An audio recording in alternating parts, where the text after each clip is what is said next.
Welcome to the Redeemer University podcast. I'm your host, Zach, and today we are going to be talking with Redeemer's resident life coordinator, Sam Steels. We're going to have a chat about what living on campus at Redeemer looks like. If it is your first time here, make sure to like and subscribe. Find us on your podcast platform of choice, and feel free to check out some of our other episodes that explore various aspects of Redeemer, Christian education, and so much more. Thank you for making us part of your day. And with that, here we go. Right. Next, I would love to welcome in Sam Steels to our podcast today. Sam, how's it going? I'm good. How are you doing, Zach? I'm doing well. And so, Sam, could you tell our audience what is it that you do at Redeemer? And can you tell us, how did you come to your role? Yeah, I'd love to. Yeah, so my role at Redeemer, I'm a residence life coordinator. And so I work in the student development department, which basically handles a lot of the outside of the classroom activities and events and support that students are given.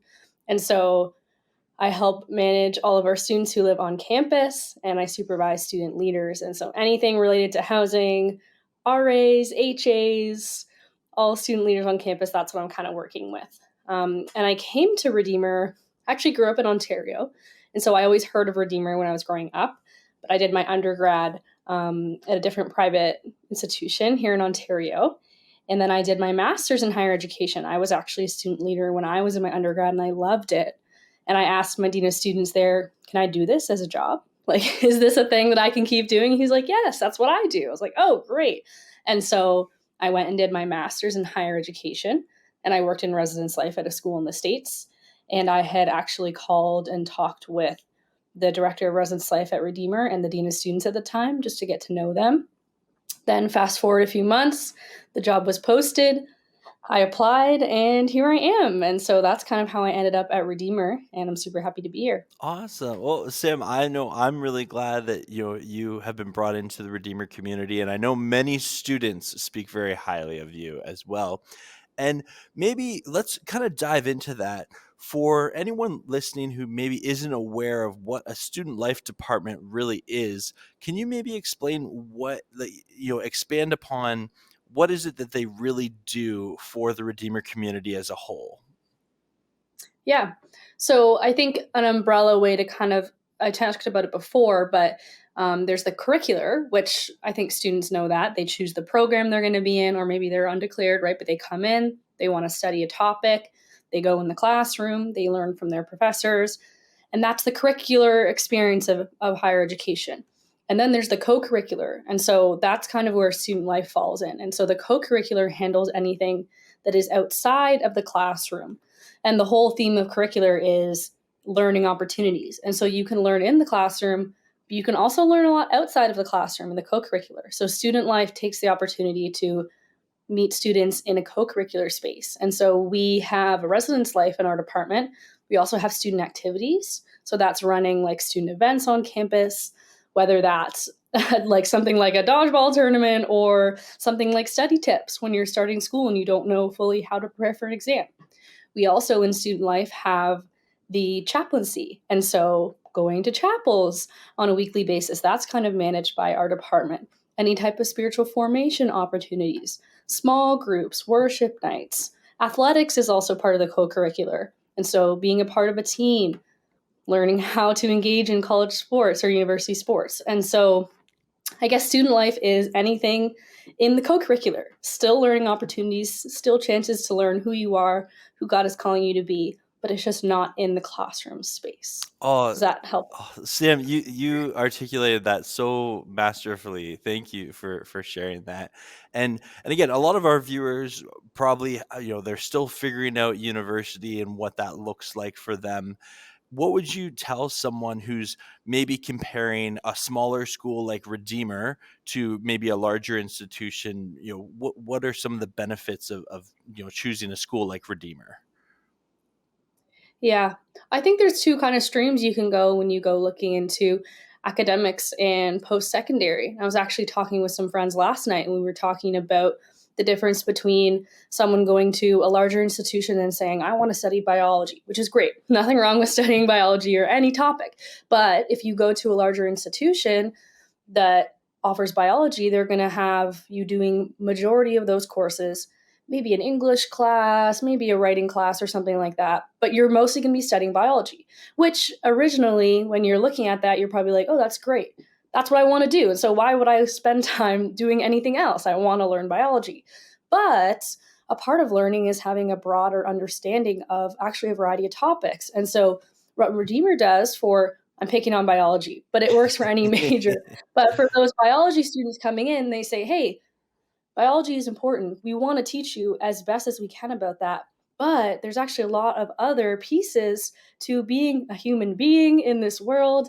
Potentially, if you're a believer, right, coming in, then you want to learn about not only biology, but you want to learn more about the Christian faith. You want to learn more about writing. You want to learn about philosophy.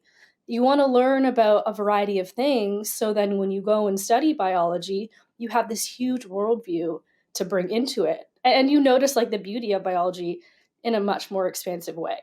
And so I would say for someone who's looking into studying and going to university or college, don't just look and say, oh, this is where I can study the specific thing I want to. Try and find a space that offers you, could be a liberal arts education. That's what Redeemer has. And liberal arts is, again, studying a wide variety of things, having those philosophy classes, theology, English, like all of that stuff. And so that's what I would kind of say when someone's going to school. Don't just look for your program, look for a great program that offers you a wider learning. You did a great job, expanding on that. And I think in the admissions world, and kind of what I do in my role at Redeemer, is we would describe that as educating the whole student, not just gaining Mm-hmm. head knowledge, but a specific topic, but getting exposed to a wide variety of topics that you're able to engage in intelligent conversation, or even just an understanding of how you can learn about a topic that you're maybe not familiar with, and develop those critical thinking skills outside of your discipline of study. So Yeah. yeah, really, really well said, and definitely one of the benefits of a smaller school. What about in terms of like dorm life and just? I know you mentioned that you work with RAs and HAs, and that we have kind of a student life structure to it. What are some of the supports that a student can have at a smaller school like Redeemer that they might not necessarily experience if they went to a larger institution? Yeah, so I'll try and give some clarity on those terms too, because I say RA and HA, and some people will be saying, what does that mean? Yeah.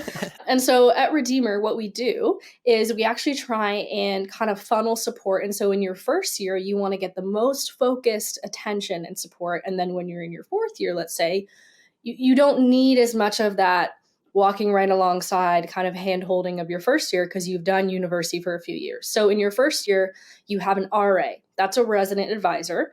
And so we have a really awesome residence layout here. And we have townhomes of, it could be 8 people living in a townhome. And so you share a bathroom, you share a kitchen, and the RA lives with the first years.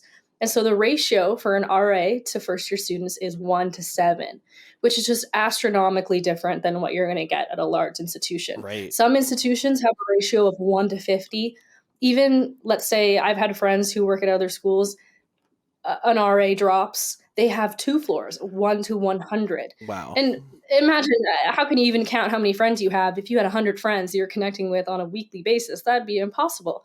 And so we try and make the ratio really small so you can actually have an RA that's there for you, Hmm. that has time to listen to you. And when they live in with you, it's kind of hard to avoid them. And so 1 to 7 is the ratio in first year. And then we have HAs, which supervise our second year students. And so that ratio is about 1 to 15, maybe 1 to 20, which is still a really good number. They don't live in with the students, they give them a little more freedom and autonomy, but they still are there to support. And then it continues as you go up in upper years. But that's kind of what's really unique about our resident structure is the focused support that you get as a first year and the living style. Not a lot of first years live in a townhome and they're responsible for cooking and cleaning and taking care of their space. Yeah, it's definitely, a unique dorm experience living at Redeemer. And anyone who's watching, if you haven't come for a visit to Redeemer, I strongly encourage you to check out our website and book a visit there. That's my shameless plug, to to invite you for a visit. But Sam, could you maybe talk about, do you have any kind of specific stories that you've seen or been inspired by as you've, journeyed with students through their undergraduate degree? Yeah. To be honest, when I first read your question, I thought about the funny pranks that I've heard residence life staff share. So maybe that's not the story I will tell, but some That'd be fun, interesting. good natured, consensual on both side pranks is definitely a little bit a part of the culture, and I think it when it's done kindly, it's kind of fun. But another story that I'll share is just how active I notice students are in trying to pursue their relationship with the Lord and doing that in community. And one thing that sticks out to me, especially, is I was walking around at night. Sometimes I'll put some music in, walk around, and I heard some other music. I was like, what is going on? Like, am I imagining this? Like, what is happening? And so I took my headphones out and I was walking to, we call it third parking lot, but it's just one of the lots where our residence spaces are for our first year students. And there was just a whole group of people outside. It was kind of cold at night. I was like, this is you're chilly out here. They're all, huddled up in blankets, have chairs, and they're doing worship. And it was just this impromptu, I mean, maybe they planned it a bit, but completely run by the students worship. And they call it like, I think it's like porch worship, or I'm trying to remember what they call it. But anyway, they will gather on their porches. Someone will pull out a guitar. Maybe they have a keyboard in their dorm, and they'll just sing worship songs. And you just hear like 20, 30, 40 voices of Redeemer students just like praising the Lord. And when I saw that, I was like, wow, these are students who are really wanting to explore their relationship with Jesus and learn more about him and prioritize him in their daily life. And that was really cool. That's awesome. And I've heard so many stories like that of, just, I was walking around campus and I heard some music, and there were, sometimes it's smaller, you just hear like two or three or four people that they're on a blanket in a grassy area just praising the Lord, or sometimes it's, something a little more organized like that for outside Mhm. in the cold, which is, it's just, those are definitely some really fond memories that I have as a student here, and that I've seen others as well. Uh, in regards to just, the student experience as a whole, what would you say are some of the biggest takeaways that you've seen? Because you've been at Redeemer for 3 years now, going in 2 years. 2 years Yeah. now. Yeah. What are some of the students that you've journeyed with that you've seen them grow? Because you've gotten to work with a number of students in student life ministry, in a variety of capacities. But have you seen any grow in those 2 years in that short amount of time? Yeah, definitely. I, yeah, there's so many stories. I'm trying to think of the best way to sum it up. I think as a whole, I've seen students that I work with in a leadership capacity. And so the student leaders that I supervise, like RAs, HAs, we also have Ralphs, who are residence life facilitators. So they supervise those RAs and HAs. So lots of terms. But basically, working with those students, I've had staff that I've had for 2 years. And so they were on the team the first year, they reapplied, they worked again for the second year. And I've just seen them grow so much in confidence in their leadership and their abilities. And leading your peers is hard. So in their role, like they're a third or fourth year student who is leading maybe other third and fourth year students, second year students. So it can feel kind of uncomfortable, maybe, of like, oh, I'm only on the same age as this person, or I'm a year older. Like, why am I leading them?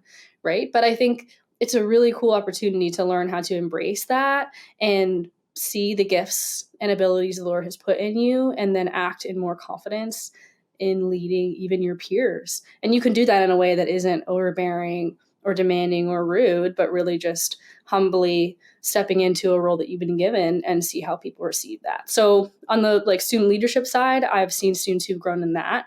And then just in students that I work with, I don't only work with the student leaders, but I work with students in residence who could be in just their first year. I've seen some first years go through some really hard things of, I think mental health challenges and struggles is something that everyone experiences to a varying degree. And a lot of times people experience it pretty intensely when they're in their first year and they're in a very different environment and they didn't know these things were going on in their head, and they're feeling a lot of pressure for school and making friends and being away from home. And, even if they're paying for school, right? They're like, I need to work, and it's a lot to balance. And so I've seen some students go through some really hard times, mentally and emotionally.